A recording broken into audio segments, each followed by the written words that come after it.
que tiene que hacer. ¿Qué hace Xochitl para quitar la idea de que va a perder? ¿Qué hace? Por un lado, el equipo de Claudia, en una campaña casi perfecta, lo que hace es no contrata encuestas. ¿No? ¿Para qué? Él sabe que las encuestas van arriba. Él sabe con sus encuestas que va arriba. Y entonces lo que promueve es que se hagan muchas encuestas. Va con los medios y les dice, oye, haz encuestas, que se hagan encuestas. Ni siquiera no me las enseñen, lo que salga, publíquenlo. Porque lo que quería el equipo de Claudia es que se generara la percepción de que esto ya había acabado. El mismo simpatizante de Xóchitl Gálvez, Aguilar Camín, usó la frase esta del arroz que ya se coció. Bueno, el equipo de Xóchitl tiene que luchar contra esa percepción. Y lo primero que se le ocurre es decir, todas las encuestas, todas las del universo, todas las que existen y existen, todas están compradas, todas están mal, todas van en sentido contrario, todas. Y entonces ya no encuentra qué hace. Y entonces trata de inventar encuestas y trata de generar percepción, de generar otro polo para decir, hay otro grupo que dice que voy adelante. Pero fue la forma en que trató de romper la percepción, que es lo que logró que sus simpatizantes creyeran en esas encuestas. No creyeran en el método, ni siquiera creyeron en la marca. Querían creer que iban ellos a posibilidad de ganar. Y entonces se generaron dos polos. Y lo que yo digo es, ¿qué tiene que hacer la autoridad? Nada. La autoridad, cuando dice la autoridad, yo me imagino que te refieres al INE. No veo qué autoridad, no sé que sea, no creo que sea mi mamá. No, o sea, es el INE. El INE ya regula las encuestas. No regula todas las encuestas. Regula las encuestas que se publican, las que se meten a la campaña, porque las encuestas se hacen mucho, pero cuando se publican, tienen algún efecto en la campaña. Entonces regula ahí. ¿Y cuál es la regulación? Transparencia. No regulo de que si te equivocas, no te equivocas, no. Es regulo transparencia. Si nosotros quisiéramos decir, no, regula que diga la verdad, entonces, ¿por qué no regulamos las fotografías? ¿Por qué no regulamos las 8 columnas de los periódicos? ¿Por qué no regulamos los espectaculares? ¿Por qué no regulamos las bardas? Porque, o sea, si vamos a regular todo lo que influye en una campaña, pues regulemos las 8 columnas de los periódicos que pesan mucho más que una encuesta. O sea, no podemos regular la mentira. Mira, hace años cuando tratábamos este tema, decía, si yo digo, si yo digo, estoy seguro que va a ganar una candidata, no me lo castigan. No me lo castigan. Estoy segurísimo que va a ganar, no me lo castigan. Pero si digo, mi encuesta dice que puede ganar con mucha probabilidad, entonces me lo castigan.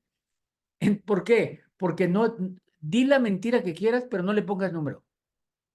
¿Por qué? Porque con número la mentira es creíble. Entonces prohíban las mentiras creíbles, que solo se valga decir mentiras increíbles. ¿No? Es absurdo, no puedo estar regulando. Las campañas son llenas de mentiras, no se dice ninguna verdad. Entonces, ¿por qué tenemos que prohibir que algunos candidatos digan mentiras con encuestas? No afecta nada. El único problema, te voy a decir cuál era la verdadera problema, yo lo planteé varias veces en varios foros, es, se estaba escribiendo la historia de México. Es lo que se estaba escribiendo, la historia de México. Una historia impactante y a futuro. Había dos historias de México. Para los historiadores del futuro, ¿qué van a escribir? En 2018 llegó un movimiento encabezado por López Obrador, le llamó la Cuarta Transformación e hizo movimientos importantes, polarizó al país, que desapareció autonomías, quitó un chorro de cosas. Pero entonces llegó el 2024, el momento en donde el ciudadano tenía que calificar lo que hizo. Surge un movimiento social llamado la Marea Rosa que levanta a la clase media y pone en predicamento el gobierno de López Obrador, de manera que llegan a elección, en una elección competida donde la clase media encabeza un gran movimiento. Esa es una historia que era falsa esa historia, porque uno veía las encuestas y no, las encuestas te decían, no, no se mueve.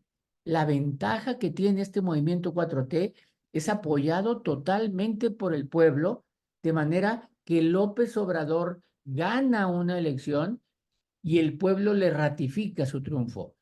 Para los historiadores eran dos historias de México. Eso es lo que estaba en juego.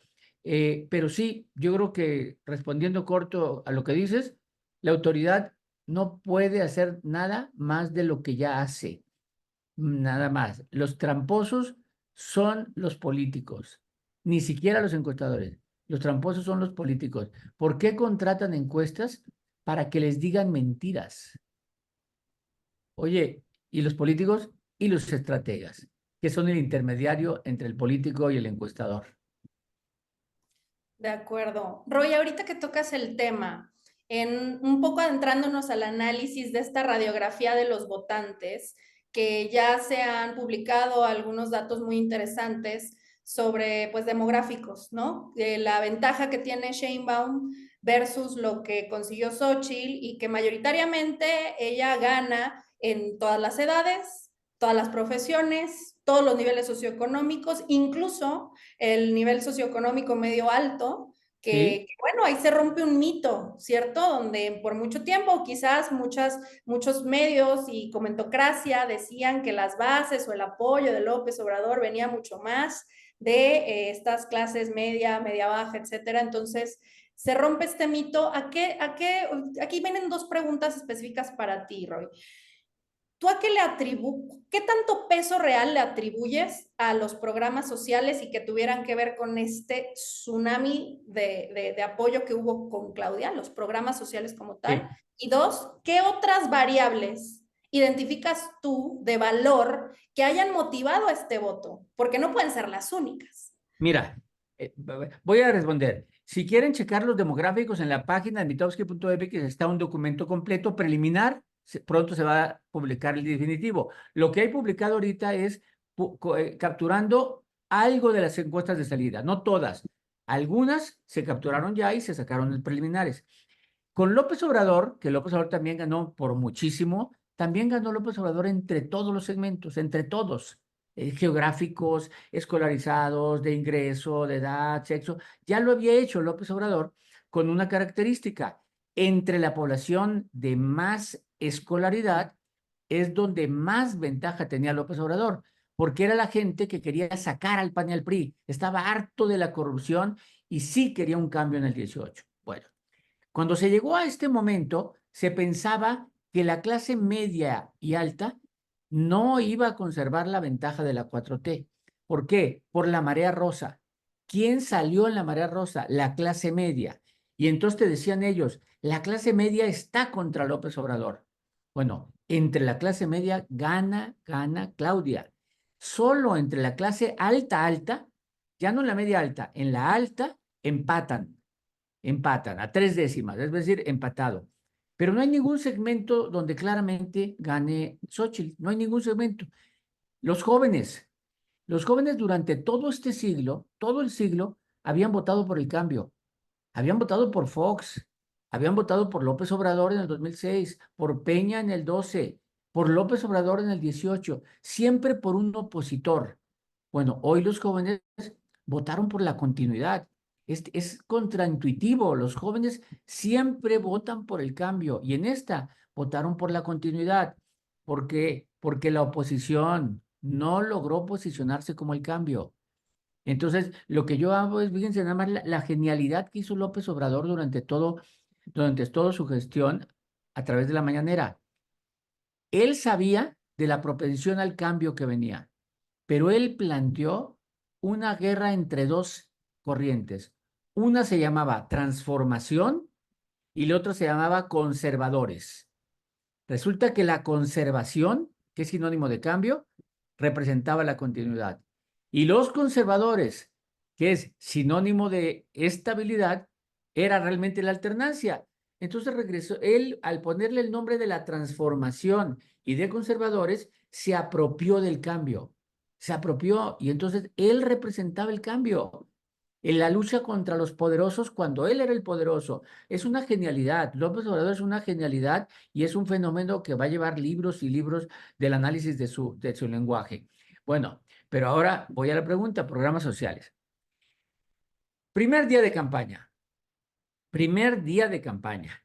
Xóchitl Gálvez firma con sangre que no va a quitar programas sociales. ¿Por qué? Recuerda a Peña Nieto firmando ante notario. Saben que los políticos no se les cree nada. ¿Cómo hago para que me crean que no voy a quitar los programas sociales? Cuando identifico que los servidores de la nación están tocando la puerta para decir, oye, esta te quiere quitar los programas sociales. Morena está haciendo campaña diciendo que a ella va a quitar.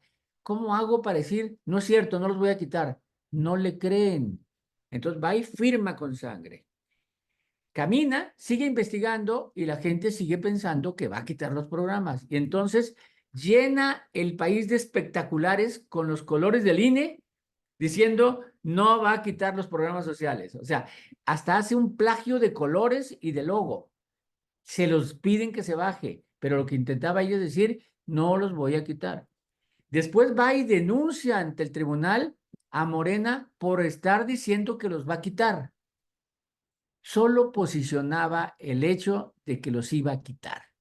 No pudo luchar contra eso. ¿Tuvo que ver? Sí, porque llenó la campaña de un tema, la distrajo. Y entonces fíjate nada más, ¿cuál era la oferta de campaña de Xóchitl? Cuando dices la oferta de campaña, porque la oferta de campaña de Morena era muy clara, muy clara. Vota por Morena para que sigan los programas sociales. O sea, no es para que se siga construyendo el plan Maya, el tren Maya, no es para que se haga otro aeropuerto, no, no. Vota por Morena para que sigan existiendo los programas sociales. ¿Cuál era la oferta de Xochitl? No pudo poner una oferta, de manera que la oferta es vota contra Morena para defender la democracia. ¿Qué le ha dado la democracia al ciudadano? O sea, es una absurda promesa de campaña. No puedes decir, oye, vota por lo que no te ha funcionado, la democracia no ha dado resultados para los mexicanos. Y entonces era, el votar por una era por los programas sociales y el votar del otro lado era para defender la democracia. Pues a lo mejor mucha gente, pues millones votaron por esa opción, pero no estaba parejo.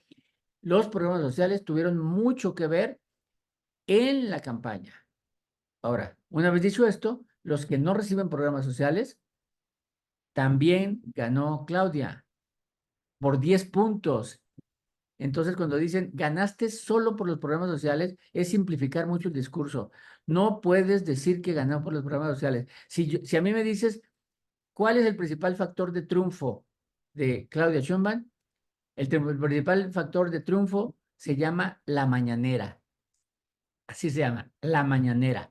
No se puede entender este resultado sin la existencia del instrumento de gobierno, de comunicación, de propaganda, de culto a la personalidad.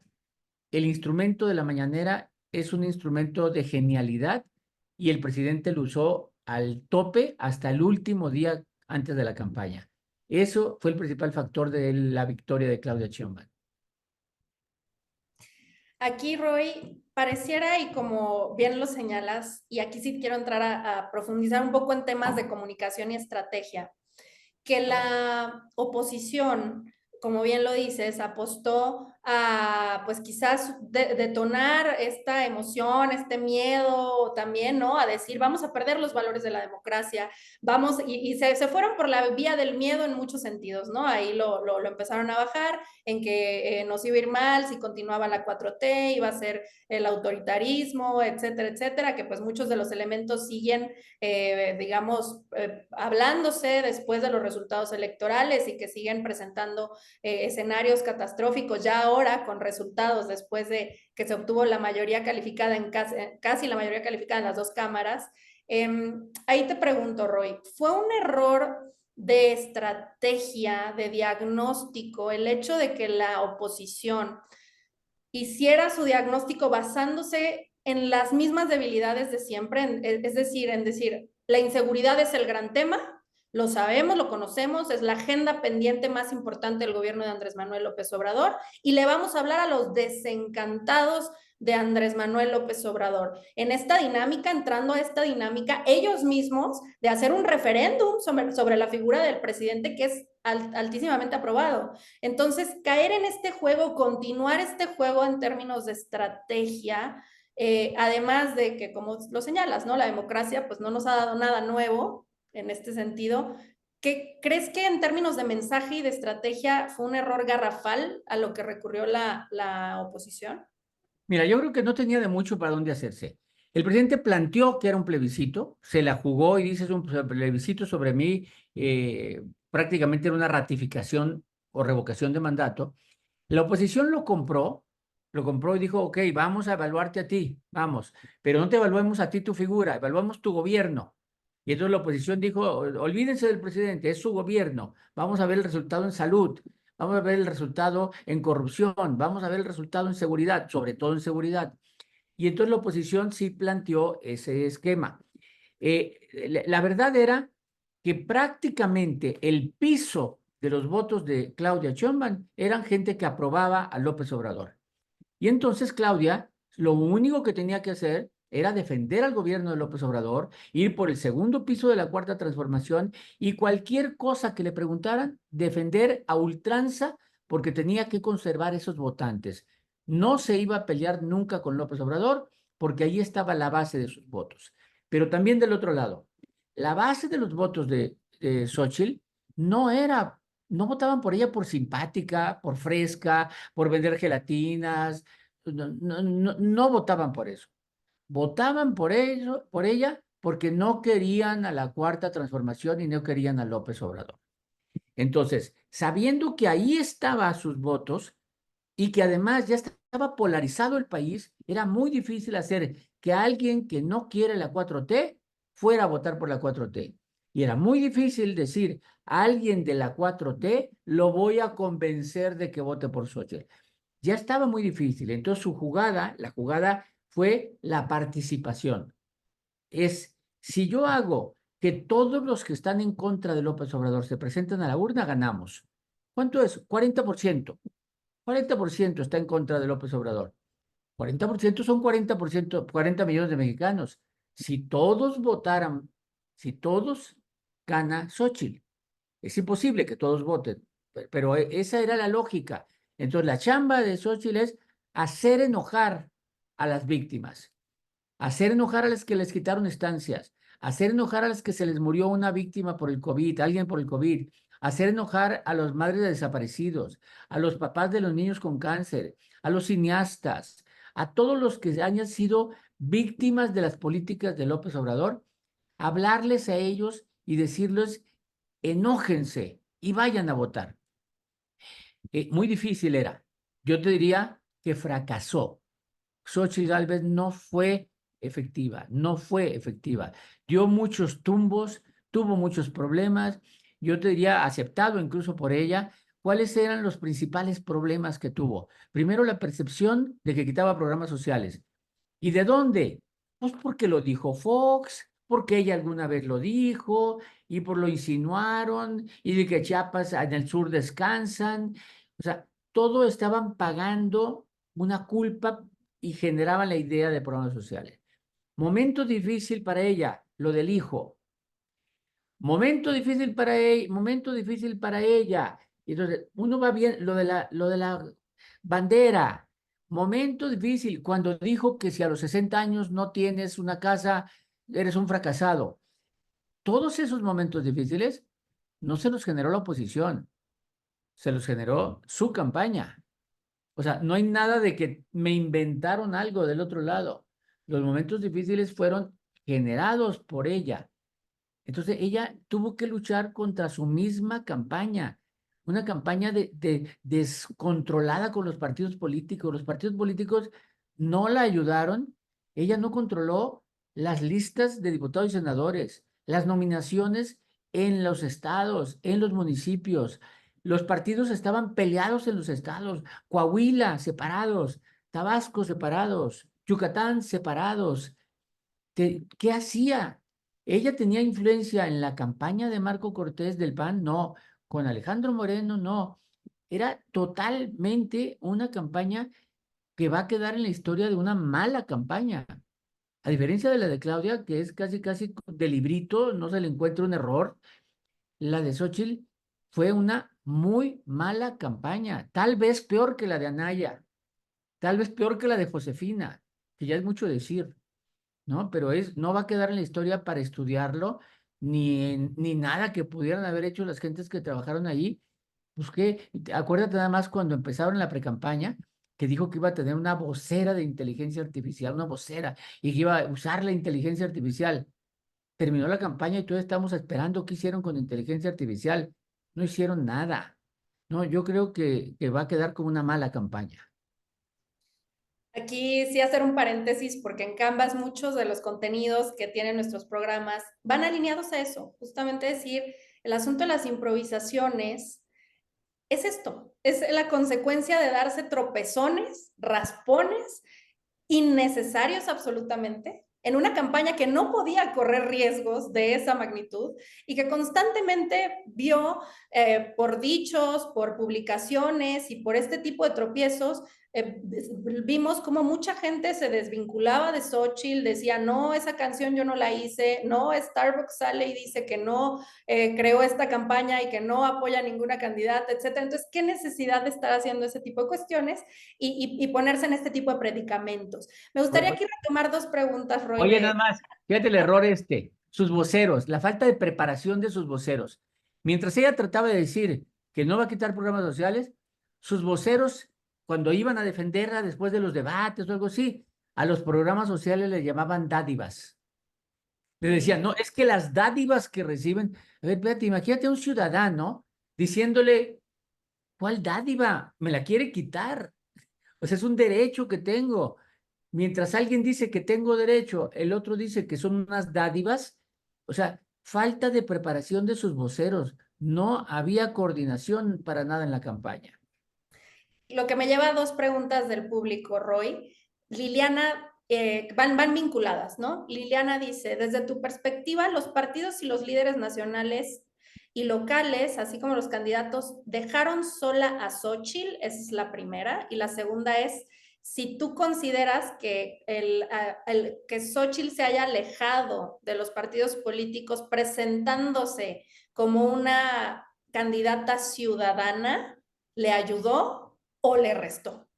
A ver, ¿lo hizo o no lo hizo? O sea, ¿lo hizo o no lo hizo? Porque daba tumbos. En el primer debate dice, no, no soy en el primer debate. Y entonces Claudia, pues le dice la candidata del PRIAN. Nunca dijo su nombre, era la candidata del PRIAN. Y ni siquiera del PRD. O sea, del PRIAN. Era, ¿no? Y Xochitl, no, soy candidata ciudadana. Y el segundo debate inicia diciendo, como he dicho siempre, soy la candidata del PAN, soy la candidata del PRI. O sea, se pusieron a investigar. Bien, ¿cuál es el resultado? Hay 2,5 millones de personas, ¿no? 1,5 millones del PRI o algo así, que votaron por el PRI, por el PAN o por el PRD y no votaron por Xochitl. O sea, no la vieron, esas millones de personas no la vieron su candidata. O sea, ¿por quién creen que ya que fueron a la urna, esos 2,5 millones de personas, y votaron por el PAN, PRI, PRD, ¿por quién votaron en la boleta presidencial? Por Claudia. O sea, Claudia tuvo más votos que Morena. Entonces, aquí Xochitl nunca pudo conectar. El PAN, el PRI y el PRD sí la abandonaron, estaban más preocupados por ellos, por sus puestos. eh, si de veras hubieran querido hacer algo, hubieran repetido el proceso de selección de candidatura independiente nacional, lo hubieran repetido para selección de gobernadores, para las principales alcaldías, que fueran ciudadanos los que encabezaran candidaturas para que se hablara de una corriente de ciudadanos que puede llegar. Pero era el PRI, era el PAN, no, eran ellos los que estaban. No les importaba nada más. Ellos ya se daban por perdidos. Ahora, sinceramente, ¿era ganable? Era muy difícil. De lo que dependía Xochitl no era de sus aciertos. El triunfo de Xochitl estaba más ligado a errores del equipo de Claudia. era, ¿cometía errores o no cometía errores el equipo de Claudia?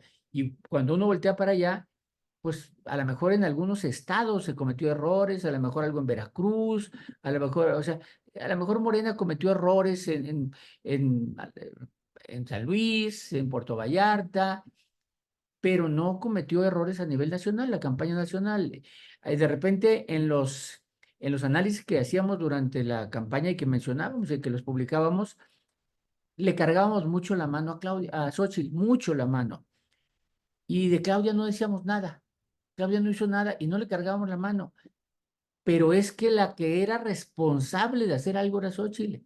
Cuando vas perdiendo, no puedes ir al debate a que no pase nada. O sea, a ver, fueron 3 debates intensos. Y si yo trato de preguntar y aquí hacer una encuesta, porque de repente hago encuestas, ¿de qué se acuerdan de los debates? Pues del primer debate se van a acordar de Maínez en su sonrisa, de las musarañas que hacía y del Xóchitl con su bandera al revés. O sea, esto es todo lo que nos vamos a acordar, ¿no? Y del segundo debate, ¿qué nos acordamos del segundo debate? Prácticamente nada. Y del tercer debate, o sea, la verdad es que son los momentos en donde Xóchitl tenía que haber aprovechado y no los aprovechó. Entonces, no sé, estaban esperando el error de Claudia. Claudia no lo cometió, no cometió error. Los simpatizantes de Xóchitl dicen, sí, su error es porque no contestó. No, su error hubiera sido contestar. Pues entre los estrategas no nos leemos, o sea, a ver, es eso. Ella no va a contestar. O sea, ella va a correr un riesgo y pasar el riesgo sin daño. Y Claudia salió sin daño de los 3 debates. Entonces yo creo que Xóchitl, y no digo Xóchitl, tiene un equipo. Yo creo que el equipo a lo mejor hicieron un buen diagnóstico, pero no hicieron una buena ejecución de una campaña con ese diagnóstico.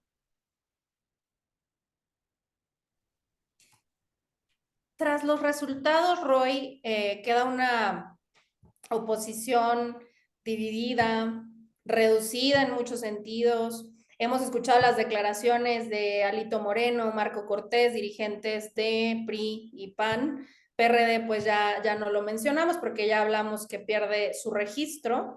Pero en el caso de la actitud que toman los dirigentes, que dicen, que plantean quedarse hasta octubre todavía, ¿no? Después de esta pues apabullante derrota. ¿Qué opinas tú como estratega si tuvieras que estar del otro lado, desde la parte del PRI-PAN, que les toca hacer una labor titánica de reconstruirse, de reinvertirse, de replantear qué es lo que le van a ofrecer a la ciudadanía en los próximos meses? Ahora sí que para la supervivencia. Mira, ¿Qué harías tú? en 2000, el PRI perdió sus 71 años ¿no? Parecía que nadie lo podía vencer y perdió después de 71 años el poder. Hubo una autocrítica, hubo un documento interno del PRI, luego se dio a conocer, lo elaboró César Augusto Santiago, en donde dice por qué perdieron. Y no le echa la culpa al INE, al dinero, no le echa la culpa no, a Fox, no, fuimos nosotros los culpables. Y dice, porque durante décadas abandonamos nuestra causa, dejamos de irnos al pueblo y nos volvimos tecnócratas. Tuvimos gobiernos alejados del pueblo, hubo corrupción que no se castigó, hacía una autocrítica de su partido y dice, por eso perdimos. Tenemos, para volver al poder, tenemos que rehacer un chorro de cosas, buscar liderazgos locales para que se construya desde la provincia al centro, etcétera. Tardaron 12 años el PRI y regresó con Peña.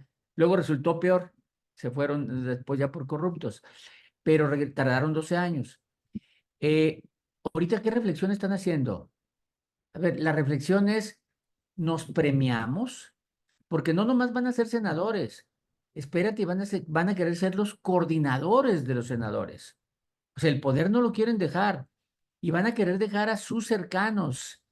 Yo creo que el PAN, oyendo a Jorge Romero, que es uno de los principales candidatos a ser el sucesor de Marco Cortés, que son del mismo grupo, no son alejados, lo primero que dice es que se va a alejar del PRI. Y yo creo que tiene algo de razón. que se va a alejar del PRI y dice, vamos a ir a nuestros orígenes, nos vamos a ir a la derecha, nos vamos a ir a la familia, a la defensa de la vida, cosas que el PRI no coincide, pero el PAN sí, se van a ir a la derecha, viendo el mundo y dice, pues en el mundo están funcionando los partidos de derecha, Vox, Milei, Trump, y van a tratar de ocupar el espacio de derecha, van a tratar de ocupar el espacio de la marea rosa, que todos esos millones que salieron se unan a él. Al que no le veo sentidos al PRI. El PRI, no le veo ahorita todas las causas del PRI, todas las defiende Morena. No hay ninguna causa histórica del PRI, de la revolución, de los obreros, de los campesinos, en donde no esté incluida en Morena. Entonces, el PRI no tiene posicionamiento de a dónde irse, porque además Movimiento Ciudadano llena la socialdemocracia, llena espacios que el PRI podría tener, pero Movimiento Ciudadano lo llena. El PRI está en el abandono ideológico. No hay un lugar donde ponerse, solo figuras y priistas, que no hay jóvenes. En los priistas no hay jóvenes. No, yo creo que el PRI está en problemas. Si me apuras, tiene un futuro, si no hay cambios radicales, dirigencias modernas, personajes jóvenes, pues el PRI está en camino también de que le pase lo del PRD en unos 2 elecciones. Roy, pensando ya en el 2030, Movimiento Ciudadano, que en esta elección, pues hace un papel que ellos, bueno, pregonan obviamente como exitoso, diciendo, a ver, quintuplicamos nuestros votos, ¿no? Con respecto al 2018, llegamos a los 2 dígitos. Y bueno, ellos, yo creo que el planteamiento de no vincularse al PRI-PAN-PRD ha sido una apuesta más a largo plazo de poderse presentar como una posible tercera vía. ¿Tú ves esto viable? Mira, yo sí creo que le fue bien. Yo sí creo que a ver, cuando empezó, lo que yo dije, a ver, muy mal el destape de Maines en un palco del Estadio de los Tigres, en una borrachera y sobre todo sin avisarle a su principal activo que era Enrique Alfaro. Durante toda la campaña no se hizo las paces con Enrique Alfaro y entonces le digo, toda la estrategia de MC la vamos a basar en cómo le va en Jalisco. Si esto lo hace perder Jalisco, no importa cuántos diputados, cuántos puntos, cuántos senadores. Fue un fracaso. Resulta que conservó Jalisco, ¿no? MC, Pablo Lemus. Y además tiene buenos diputados, buenos senadores, figuras estables, pierde Monterrey, pero es el segundo partido menos rechazado. Es el segundo partido que más población gobierna. Entonces, no le fue mal. Yo creo que si ahorita viéramos cuál de los partidos actuales tiene más futuro para en el 30 ser la oposición, yo creo que es MC.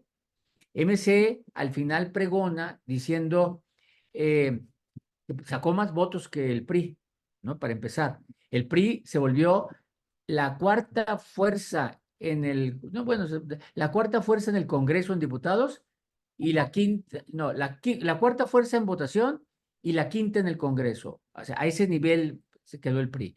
Yo creo que MC, a partir de ahorita, conservó identidad, ¿no? A diferencia de otros partidos que no tienen identidad, el PAN perdió algo de identidad, MC conservó identidad, consiguió votos, se fue por los jóvenes, sabía que no iba a ganar, yo creo que no le fue mal. Maines era desconocido, ya es conocido.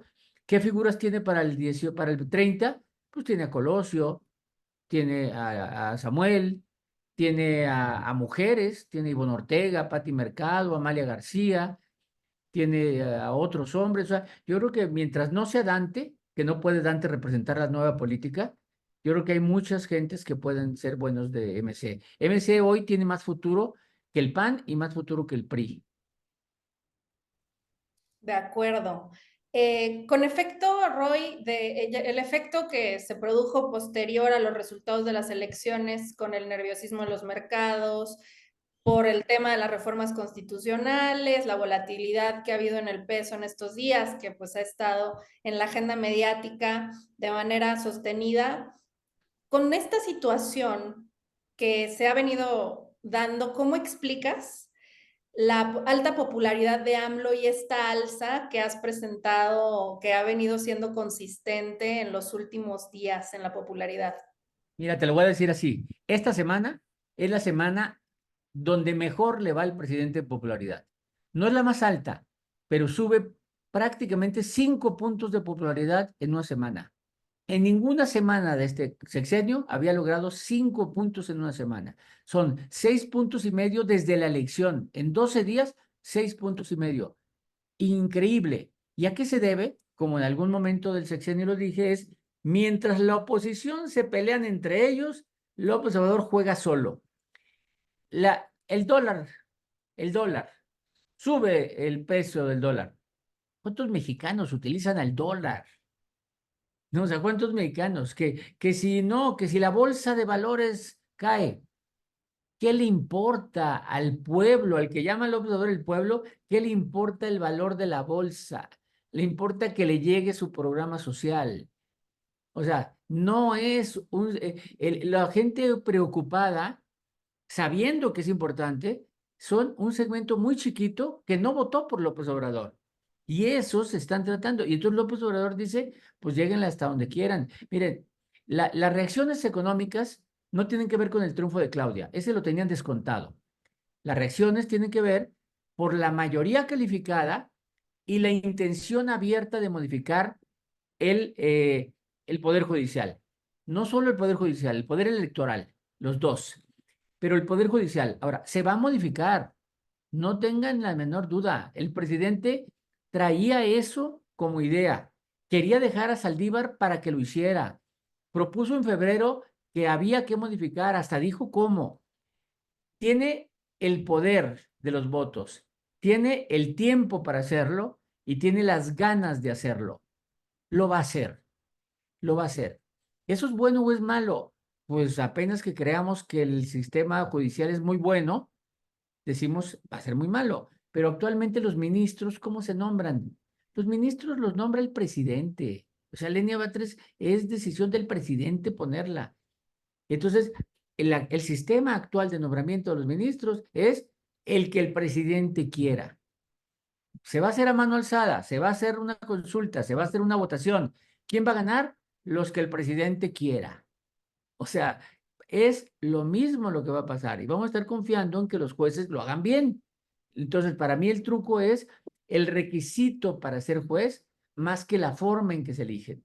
Que el requisito implique experiencia, ¿no? Que conozcamos un poco su carrera dentro del Poder Judicial y que no sean los amigos abogados del presidente y todos lleguen a la Suprema Corte de Justicia. Eh, pero sí, la popularidad del presidente está muy alejada de la bolsa de valores y del precio del dólar. No tiene nada que ver con eso. Roy, tenemos ya casi los últimos 10 minutos de esta sesión. Me gustaría ya invitar ahora sí a las 100 personas que están en sala que me levanten mano si tienen alguna pregunta. Oye, si me, si Ujú. me, si me permites una presentación con caricaturas que preparé, ¿la puedo hacer? Dale, claro, Roy, claro. Dale, mira, Si les déjame, parece, pongan las preguntas, perdón, aquí en el chat dale. y sobrando el tiempo ya al Miren, final las les, hacemos. les voy a contar esta lección con caricaturas. No son mías, no hice las caricaturas, no soy dibujante, sino las hice de periódicos, de redes sociales. Vamos en caricaturas. Había un gobierno donde el presidente se dedicó a polarizar. Solo calentaba a la gente, la calentaba y le echaba cada vez gasolina para decir, estén enojados y ahí están los conservadores y García Luna y Calderón. Era un discurso polarizante.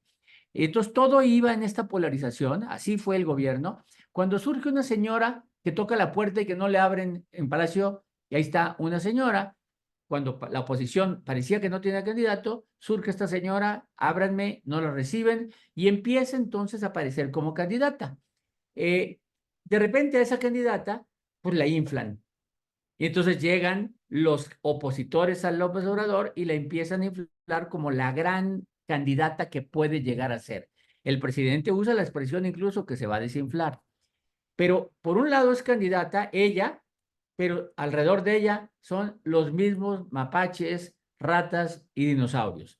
Es decir, no es ella con muchos ciudadanos, sino ella rodeada de las ratas, mapaches y dinosaurios.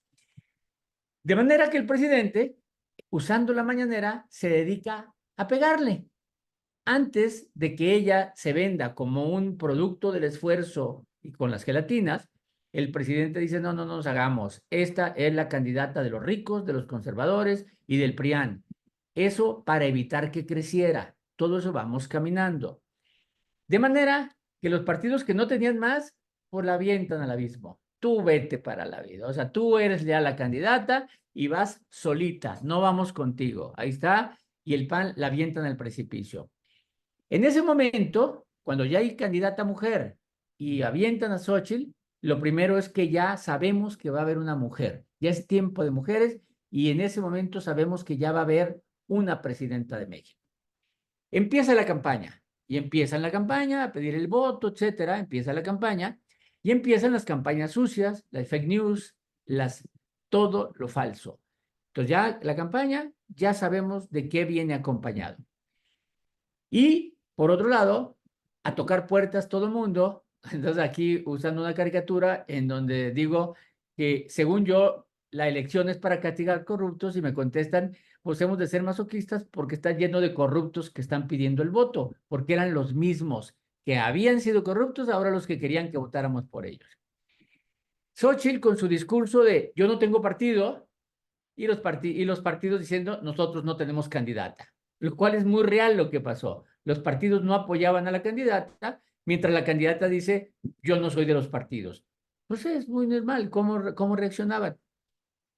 La elección llena de cadáveres, una elección llena de violencia política. Y de repente empieza la campaña y vienen las encuestas y ahí está el equipo de Xochitl cuando se le cae la tormenta de encuestas diciéndole tú ya perdiste, este arroz ya se coció. Y entonces vienen las encuestas.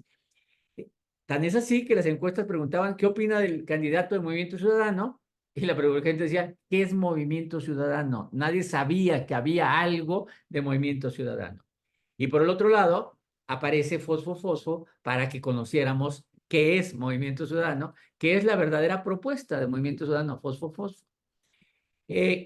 Xochitl, al ver las encuestas, dice, no, no oigo, soy de palo, yo tengo las mías, todas son inventadas, y se niegan a reconocer que van muy abajo en las encuestas, y el equipo de Xochitl es, ¿cuánto costará que esto se voltee?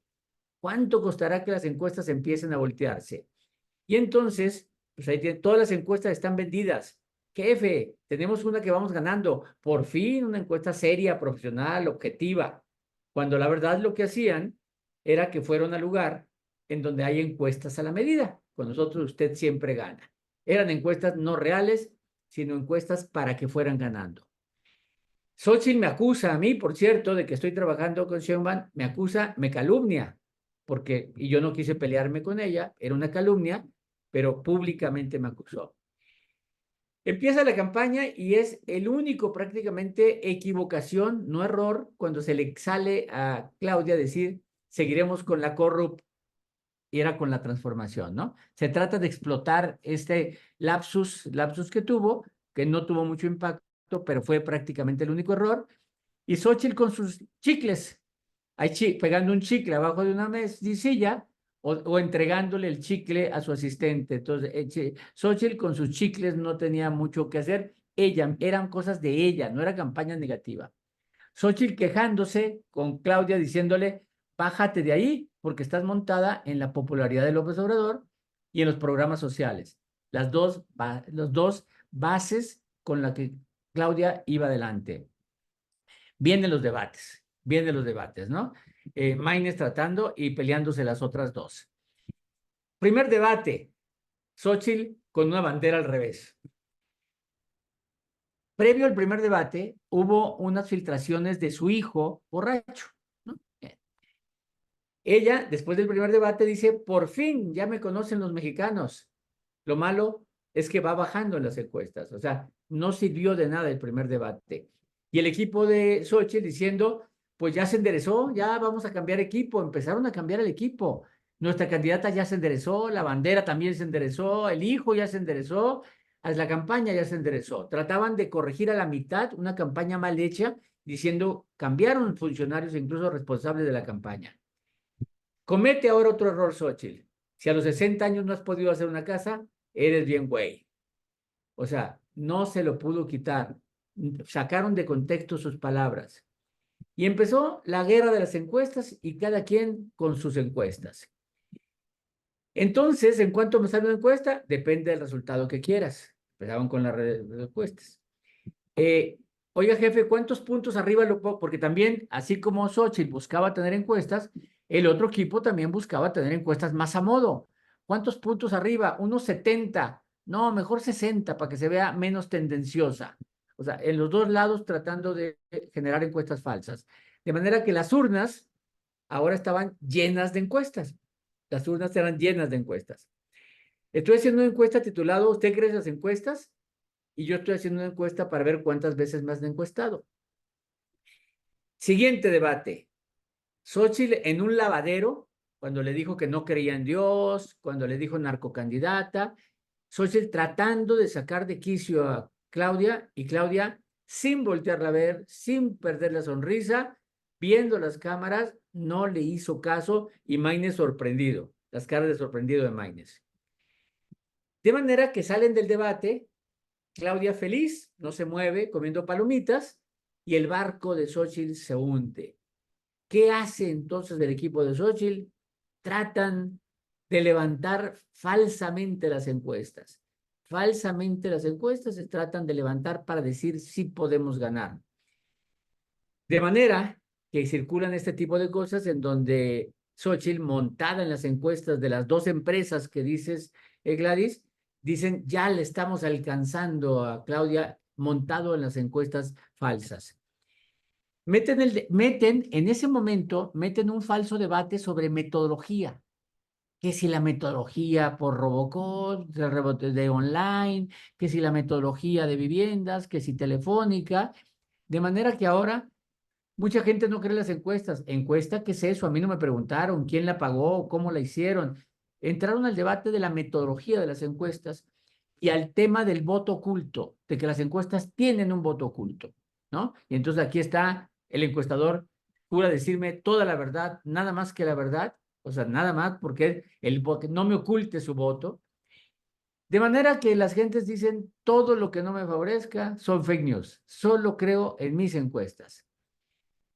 Y la elección se volvió ya no quién gana la elección, sino, como dices tú, se formaron dos grupos de encuestas y la gente decía, ¿qué encuestadora ganará? Los encuestadores que dicen que va adelante, los encuestadores que dicen que va empatado. Ya se volvió un plebiscito sobre las encuestas mismas. De manera surgimos nosotros, porque no estábamos ahí, Mitofsky, en los mítines, había letreros como este de que a ustedes los encuestemos, Mitofsky, encuéstenos. Terminaron las campañas, por fin se acabaron las campañas con toda la basura, la gente fue a votar por el futuro de México y todos se declaran ganadores. Ganamos, ganamos, todos se declaran ganadores. Hasta que reconocen el triunfo, ahí están, reconocemos los resultados del PREP, pero vamos a impugnar. O sea, un reconocimiento muy especial. Sí perdimos, pero vamos a impugnar. También del otro lado, Mario Delgado está feliz por la elección federal y enojado con Jalisco. Ay, sí, Jalisco no está bien, ¿no? Bien. La gente hay que recoger la basura, ya terminó la campaña, ahí quedó en los basureros, en los contenedores toda la basura. López Obrador logró pintar el país de Morena y Claudia logró no solo quedar en primer lugar, sino logró la mayoría calificada, el plan C, y los líderes preguntándose si no les da pena ser senadores, porque eso sí se van al Senado, y el PRD se quedó fuera. Y esa es la historia en caricaturas de esta elección. Ahora sí, las preguntas que quieran. Buenísimo, Roy, muchísimas gracias. Creo que fue un gran resumen, muy interesante, muy obviamente apegado a todo lo que nos has comentado. Vamos dando, hay una mano levantada de Edgar por el tiempo. Vamos a dar 3 preguntas, si te parece, Roy. Vamos contigo, Edgar. Te permito que actives micrófono Las y que por favor quieran. levántenme mano, quienes quieran seguir participando. ¿Ahí me escucha? Sí, ahí te Sí, Hola Roy, buenas noches, excelente, hola, la Edgar. verdad muy ilustrativa. el tema, yo me quedé en el debate cuando a Claudia se le genera la crisis de la imagen de la Virgen de Guadalupe y siendo Sí, ella judía. ¿Pudo haber sí. sido utilizado como un arma efectiva para bajar a Claudia o ya no les alcanzaba? Mira, requirieron a eso. Es la primera vez en la historia de las campañas en México donde se requiere la religión. Y no tiene que ver con lo de la Virgen, tiene que ver con la frase que se usó de que como sabemos tú no crees en Dios. O sea, usó la de esta de la Virgen para decir, es que como sabemos tú no crees en Dios. Y él decía, con milagros, tú no crees en los milagros. Es el primer intento de meter la parte religiosa en la campaña. Es muy peligrosa porque los pleitos religiosos nunca se acaban, son guerras y nunca se acaban. Claudia, efectivamente, ella de hecho que no era, no es judía, o sea, no hace los rituales judíos, tampoco los cristianos ni los religiosos, a diferencia de López Obrador, que sí es muy católico, muy cristiano. Claudia no, ¿no? Claudia, como buena egresada de la Facultad de Ciencias, de donde yo también soy egresado, pues le damos prioridad a otro tipo de conocimientos y no creencias. Pero fue un ataque donde malo, o sea, yo lo critiqué mucho ese, porque ella después, Xochitl dijo que no, lo que quería saber era la incongruencia de utilizar a la Virgen, ir con el Papa, cuando había dicho que no creía en Dios. Quería mostrar su incongruencia. No, si hubiera sido eso, Xochitl hubiera dicho, señora Claudia Sheinbaum, no me parece correcto que utilice símbolos religiosos en campaña. Vivimos en un país laico y usted no debería utilizar a la Virgen de Guadalupe para tratar de ganar popularidades. Y eso tenía toda la razón. Alguna vez se anuló un distrito en Michoacán porque el candidato repartía calendarios. En un lado estaba el calendario, la tarjetita, y en el otro estaba una virgen. Y se anuló esa elección por la utilización de símbolos religiosos. Yo creo que Xochitl tenía que haber ido ahí y no llegar al extremo de decir, porque como sabemos, usted no cree en Dios. Yo creo que ahí podían los judíos haberse sentido ofendidos, a ver, o sea, a mí no me gustó, no le funcionó nada, no le funcionó nada, pero también para aquellos que preparan debates. Claudia seguramente la prepararon, el que la preparó en el debate, si ustedes quieren saber, es César Martínez, es un gran preparador de debates. La preparó y seguramente en los entrenamientos la preparan para todo lo que le puedan sacar. Que si la línea 12 del metro, que si la caída del Repsamen, que si todo lo que le iban a decir, la prepararon y tenía respuesta rápida para todos. Pero también prepararon una respuesta genérica por si le sacaban algo que no esperaba. Y la utilizó perfectamente. Cuando le dicen, es que, ¿qué? Y entonces Claudia contesta, me parece de muy bajo nivel lo que usted acaba de hacer, mi equipo le contestará. Y se quitó de broncas y se hizo para un lado todo. O sea, iba preparada hasta para lo que no iba preparada. Una respuesta genérica como la que hizo. Gracias, Roy. Te doy voz, Jennifer. ¿Ya tienes permiso? Hola Jenny, hola, ¿cómo estás Jenny? Hola, mi querido Roy, qué gusto escucharte. Siempre es un placer y lo sabes que te quiero y te admiro. Gracias Jenny. Rapidísimo, tú sabes que soy muy feminista y la verdad que para mí que hubiera dos candidatas protagonistas en esta elección ha sido muy significativo. Sin duda, bueno, vimos que una estuvo mucho mejor preparada que otra, pero yo te preguntaría a ti, ¿cuál de las dos candidatas crees que abanderó el tema de género, el tema del feminismo? Ninguna. Ninguna, no. Había propuestas de qué hacer por las mujeres, pero como feminismo nada. Y si me apuras, alrededor de ellas había más feministas en el equipo de Claudia. No es que Claudia sea feminista, pero en el equipo de Claudia había más feministas. Para empezar, había más jóvenes, o sea, había más jóvenes, más gente nueva, había más ahí. Pero ya que estás en esto de feminismo, tú te imaginas un debate, imagínate como un hombre y una mujer y que el hombre en algún momento del debate le dice a la mujer, es que las decisiones que tú tomas te las dicta un hombre. ¿No lo considerarías violencia de género? Claro que sí. Bueno, Esto lo hizo Xóchitl contra Claudia. En algún momento del debate le dice, a diferencia de ti, a mí ningún hombre me dice lo que tiene que hacer. Eso es violencia de género, porque lo que estaba diciendo es que las decisiones de Claudia se las dictaba un hombre, violencia de género. Solo con que hubiera dicho, a diferencia de ti, a mí ninguna persona me dice lo que tengo que hacer, ya no era violencia de género. Pero cuando utilizó el un hombre te dice lo que tienes que hacer, era violencia de género. Claudia no la explota porque no le convenía. Entre menos pleito mejor, y entonces era a pasar el debate sin que nadie se acuerde de nada. Pero en caso necesario, hubieran usado la violencia de género que hizo Xóchitl en ese debate, que fue en el segundo debate. Así es, incluso, perdón, querido Roy, perdón todos. Yo vi una entrevista, porque yo seguí muy puntual todo el proceso, donde Xóchitl insultó varias veces a Claudia. Y sí, ella lo dejó pasar por largo, creo que fue muy buena estrategia, lo mismo lo hizo toda la campaña y por supuesto también lo vimos reflejado durante los debates. Sí, sí. O sea, en otras palabras, yo no tengo por qué comprarle los temas a Xóchitl. O sea, no vamos a hablar de lo que ella quiere que se hable. Y entonces dejó pasar todas.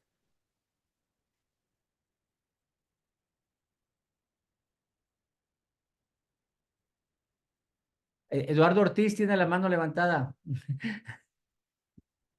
Muchas gracias. Buenas tardes. Roy, es una pregunta, bueno, dos, un planteamiento. ¿Qué diferencias ves entre el presidencialismo del PRI y el nuevo presidencialismo que se va a experimentar en el próximo sexenio? Y respecto al rol que va a jugar la oposición, ¿crees que la oposición debería de jugar un rol de oposición leal o le conviene más ser una oposición sistemática, aunque sin poder de veto? A ver, es que está muy interesante. Mira, cuando dice qué diferencias, cuando tú en la encuesta de salida ves el perfil de votante de la 4T y el perfil del votante del frente, haz de cuenta que estás viendo en el pasado, hace 30 años, el perfil del votante del PRI y el perfil del votante del PAN. El PRI se perdió en el frente. El perfil del votante del frente no es el perfil priista, es el perfil panista, se perdió ahí.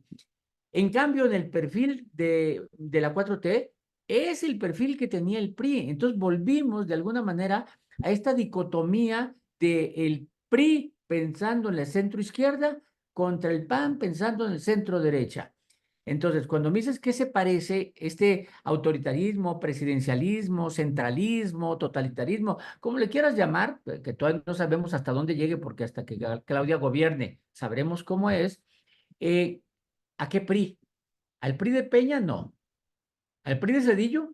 No. Al PRI de Salinas ya vamos acercándonos. O sea, porque el Salinas tuvo un poder absoluto y quitó gobernadores y él mismo se inventó sus contrapesos porque él creó al INE. O sea, él creó al INE, o sea, apoyó la creación de la autonomía del INEGI, o sea, Cedillo creó la autonomía del Banco de México, es decir, tenían el poder absoluto de estas cosas. Cedillo destituyó a la Corte, o sea, sí se parece mucho a lo que el PRI fue alguna vez. Si llegan al grado de quitar los plurinominales, incluso regresaríamos al PRI de los 70s, ¿no? Porque ya en los 80s ya se crearon los plurinominales. Pero sí, se parece mucho. Hay que nomás pensar que López Obrador, ¿dónde aprendió a hacer política? Pues en una época en donde el PRI tenía este poder absoluto, central, presidencialista. ¿Qué es lo que va a pasar? Si ahorita me apuras, todas las reformas que Morena propone, todas, van orientadas a hacer más difícil una futura alternancia. Todas van. Quitar plurinominales, quitarme autonomías, quitar a los jueces, todas van más difícil a que si para que alguien le gane a la 4T en el futuro, tiene que surgir un Fox, un López Obrador, un Milei, o sea, un personaje que destruya estructuras. En condiciones normales, partido contra partido, es muy difícil que en este momento pensemos que le van a ganar a la 4T. Roy, yo me gustaría cerrar con una pregunta en torno a esto de los liderazgos que mencionas, ya para dar son 7:10, no quiero tampoco extenderte mucho. Yo siempre lo he dicho, los liderazgos no crecen en las plantas, ¿verdad? No es como que va a surgir por espontaneidad, así nada más, el liderazgo que se requiere. ¿Tú ves hoy una figura viable para concentrar, porque sabemos que no, o sea, estos porcentajes que mencionas son muy importantes, o sea, hay millones de personas que evidentemente pues no respaldan el proyecto de la 4T, que Sí. hoy en día quedan a la merced de partidos muy débiles, con liderazgos que estamos viendo que hasta el último minuto se van a querer aferrar al poder. ¿Ves hoy tú en la sociedad civil, en los gremios empresariales, alguna figura, incluso en la política, que pudiera destacar y pues captar la atención en miras del 2030? Mira, en principio no veo. A ver, ¿yo qué veo? Yo creo que se va a tratar de formar un partido político. O sea, se va a tratar. Va a haber gente, sobre todo en la derecha, que va a tratar de utilizar la marea rosa, y va a tratar de un movimiento rosa, y va a tratar de tener el registro en el 26, competir en el 27, sacar el 3% y tratar de ellos buscar a un personaje que los encabece, ¿no? No sé si Verástegui o no sé quién, ¿no? Porque va a ser más bien un movimiento de derecha. Hoy no se ven personajes decentes que puedan competir, sí, Colosio. El PAN-PRI tienen capitales de estado. Fíjate nada más, hay estados completos de Morena donde la capital la ganaron el frente. O sea, se religió Aztiazarán en Hermosillo, Bonilla en Chihuahua, Galindo en San Luis Potosí, Leo Montañez en Aguascalientes, Martínez en Morelia. De repente el PAN, PRI, PRD sí ganó capitales de estado y municipios importantes. Entonces, algo hicieron ellos que tienen algo de popularidad como para poder empezar a crecer. Ahora, conociéndolos, no tienen la característica de disrupción como para encabezar un movimiento. No, son candidatos buenos, pero no con capacidad de disrupción. Al único personaje que hoy veo así, que yo no sé si llegue, se llama Ricardo Salinas Pliego. O sea, es el único que tiene el cinismo, la desfachatez, el hago lo que quiero, como Trump, ¿no? No sé si quiera ser candidato siquiera, ¿no? Pero el único que tiene esa característica disruptiva que yo veo ahorita en Ahora, ¿van a surgir? Pues van a surgir. Ojalá sean jóvenes, ¿no? Ojalá sean jóvenes porque es lo que debe de pasar, que tengan un discurso agresivo, borrarse, no vayan a los cuadros del PAN, no vayan a los cuadros del PRI, no tomen clases de oratoria con el PAN y con el PRI, porque ahí nomás los enseñan a hacer cuadrados, sino sean ellos, ¿no? Y que surjan de ahí. ¿Ustedes creen que Milei, su discurso, lo escribió en un partido político, se los enseñaron? Pues no, es él, canta, dice, grita, destruye. Yo creo que esos lo traen, yo creo que van a surgir, y van a surgir, no sé si en un año, 2 años, pero los líderes, como en la película del Guasón, surgen el día menos pensado. Así que, quién sabe, ¿no? No sabemos, no los vemos en este momento. Y la invitación abierta a que todos se formen. Esa es la razón de ser de Canvas, de hecho, ¿no? No depender y no sostenernos en lo que pueda llegar a ser un partido político, lo que se ha perdido muchísimo en temas de escuelas de cuadros. Fórmense ustedes, actualícense Exacto. ustedes, capacítense, salgan, aprendan, entendamos que la política requiere toda nuestra atención, profesionalismo, compromiso, vocación. Y eso solamente los únicos que van a poder hacerlo y formarse en ese sentido son ustedes mismos. Entonces la invitación queda abierta. Les agradecemos mucho a todas las personas que estuvieron en este foro con Roy. A ti, querido Roy, les platico que lo busqué sabiendo que tiene su agenda saturadísima, que está saliendo fuera de México, que está viajando aquí en los estados, que está dando entrevistas todo el tiempo. Y agradezco muchísimo, Roy, tu voluntad, tu compromiso de querer estar hoy aquí, regalándonos ya 1 hora y cuarto de tu tiempo, compartiéndonos estos detalles tan importantes para entender el proceso Oye, electoral. y yo aprovecho a saludar a muchos de ahí amigos que veo, bueno, veo a Andrés, pero está Jesús King, están muchos, ¿no? Maite García, Mirabet, están varios. Así que saludo a todos, a los que no conozco, saludos, y a los que conozco, gracias por acompañarme. Muchísimas gracias a ti, querido Roy. Te mandamos un fuerte abrazo. Por aquí preguntan si van a tener acceso a la grabación. Por supuesto que sí. No se olviden de seguir a Roy Campos en Twitter, @Roy Campos, Canvas, @Canvas at En School. TikTok, ahora estoy en TikTok. Es cierto, de hecho, yo me aviento todos tus TikToks. Claro. @Roy Campos en TikTok también. Muchísimas gracias a todos. Un fuerte abrazo. Gracias por acompañarnos esta tarde. Que estén muy bien todos. Sale, hasta luego, saludos. Hasta luego, querido Roy. Bye.